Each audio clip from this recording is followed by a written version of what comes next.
দেশের অর্থনীতিকে পঙ্গু করে আগের মতো ভিক্ষুকের জাতিতে পরিণত করতেই এমন সহিংসতা চালানো হয়েছে বলে মন্তব্য করেছেন প্রধানমন্ত্রী শেখ হাসিনা।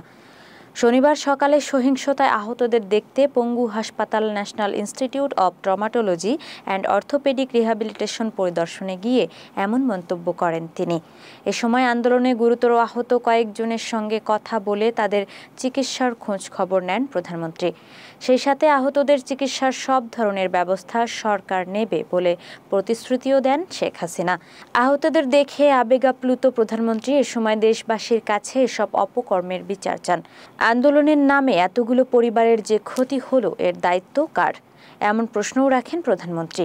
এ সময় প্রধানমন্ত্রীর সঙ্গে অন্যান্যদের মধ্যে স্বাস্থ্যমন্ত্রী ডাক্তার সামন্ত লাল সেন, স্বাস্থ্য প্রতিমন্ত্রী ডাক্তার রোকেয়া সুলতানা, প্রধানমন্ত্রীর মুখ্য সচিব এম তোফাজ্জল হোসেন মিয়া এবং প্রধানমন্ত্রীর প্রেস সচিব মোহাম্মদ নাইমুল ইসলাম খান উপস্থিত ছিলেন।